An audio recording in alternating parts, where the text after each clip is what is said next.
This channel does not promote any violent, harmful, or illegal activities. All content provided by this channel is meant for an educational purpose only.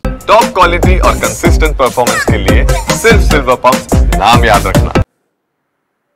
Sujoy পাল আমার সহকর্মী যে বিভাসের এই কুকীর্তি ফাঁস করে ঠিক 2 বছর আগে, আজ থেকে 2 বছর আগে বীরভূমের নলহাটিতে এই বিভাস অধিকারীর কুকীর্তি ফাঁস করতে গিয়ে আমাদের আক্রান্ত হয়েছিল টিভি9 বাংলা। বিভাস অধিকারীর ছেলেরা কিভাবে মারধর করেছিল সেদিন, সেই ছবি দেখুন একবার, দেখুন সেই ছবি।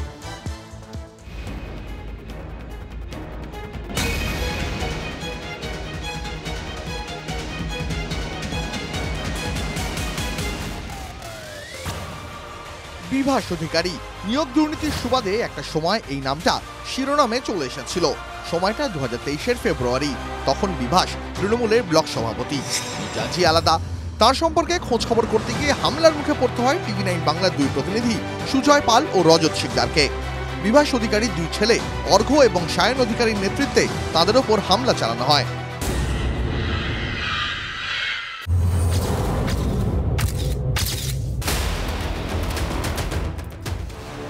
জোর করে আটকে রেখে ফেসবুকে ক্ষমা চাওয়ার লাইভ ভিডিও করানো হয়। ব্যাপক মারধর ও অশ্রাব্য ভাষায় গালিগালাজ তো ছিলই। সমস্ত ছবি ভিডিও ডিলিট না করলে প্রাণে মারার হুমকি পর্যন্ত দেওয়া হয়। ভাঙচুর করা হয় ক্যামেরা। এতটাই দুঃসাহস। কোন পাপ ঢাকতে চেয়েছিল অধিকারী ব্রাদার্স? টিভি9 বাংলার ক্যামেরা দেখে কেন এত ভয় ধরেছিল তাদের? আশ্চর্যের কথা হলো, আমাদের দুই প্রতিনিধির ওপর হামলার ঘটনায় বিভাস অধিকারী দুই ছেলের বিরুদ্ধে জামিন অযোগ্য ধারায় এফআইআর দায়ের করেছিলাম আমরা।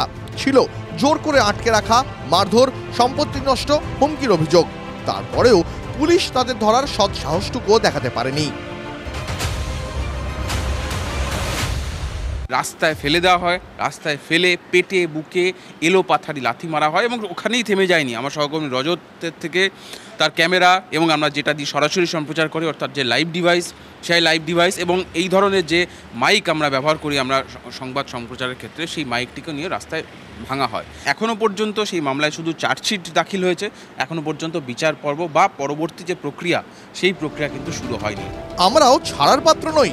দুর্নীতিবাজদের সামনে আমরা মাথা নত করিনি, করবো না কোনোদিন।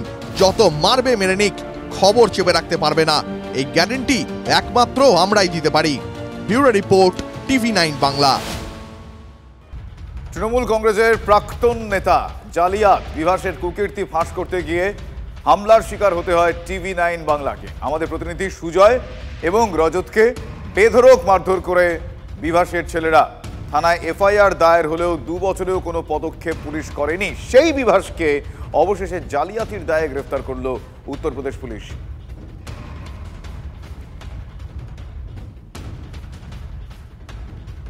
আমার সহকর্মী তন্ময় প্রামাণিক এই মুহূর্তে আমার সঙ্গে টেলিফোন লাইনে রয়েছেন। তন্ময়ের সঙ্গে কথা বলবো। তন্ময়, একটাই প্রশ্ন, যে আমরা 2 বছর আগে আমাদের সাথে এই ঘটনা ঘটে, রজত এবং সুজয়ের সঙ্গে এই ঘটনা ঘটে, তাদের গায়ে হাত তোলা হয়, এফআইআর করা হয়। এই রাজ্যের পুলিশ 2 বছরে কোনো ব্যবস্থা নিল না। উত্তরপ্রদেশের পুলিশ তো ব্যবস্থা নিতে পারলো, তাহলে এই রাজ্যের পুলিশ কি সেই অর্থে খুব একটা ইকুইপড নয়? দেখো, পুলিশ সব জানে কিন্তু কিছুই জানে না, এমনটাই মনে করা হচ্ছে। তার কারণ সুজয় পাল আমাদের সংবাদদাতা এবং আমাদের চিত্র সাংবাদিক রজত যেদিন ওখানে ঢুকে পড়েছিল, নানান তথ্য তারা ক্যাপচার করেছিল এবং সেই তথ্য নিয়ে বেরিয়ে আসার মুখে তারা আটকে যায়। বেধড়ক মারধর, ব্ল্যাকমেল করা হয়, আটকে রেখে মারতে মারতে বলা হয় ইমিডিয়েট টিভি9 বাংলা চ্যানেলে যে লাইভ যে এখনই গেল এবং যে খবরটি সেখানকার যে ওয়েবসাইটে তোলা হয়েছে, ডিজিটালে তোলা হয়েছে, ইমিডিয়েট ডিলিট করতে হবে, না হলে তোমাকে প্রাণে মেরে ফেলা হবে। সুজয় সেখান থেকে সেই কথা বলে। আমরা আপাতত সেই মুহূর্তে সেই সন্ধি করে বেরিয়ে আসি সেখান থেকে প্রাণে বাঁচার জন্য। সেখান থেকে বেরিয়ে আসার পর ক্যামেরা ভেঙে দেওয়া হয়, গাড়ি ভাঙা হয়, সবকিছু পুলিশকে জানানো হয়। মেডিকেল সার্টিফিকেট সেখানে ভর্তি করানো হয়েছিল হাসপাতালে। সবকিছু জেনেও পুলিশ কিন্তু এখনো পর্যন্ত 2 বছর হয়ে গেল কোনো ব্যবস্থা নেয়নি। 1, 2, ওভারলোডেড ট্রাক আমরা বারবার ছবি দেখেছি বীরভূমে, কোনো ব্যবস্থা নেয়নি। একাধিক অভিযোগ, আদিবাসীদের জমি দখলের অভিযোগ এই বিভাস অধিকারীর বিরুদ্ধে তথ্য সহ জমা পড়েছিল শিউড়ি সংলগ্ন একাধিক থানাতে, পুলিশ কোনো ব্যবস্থা নেয়নি।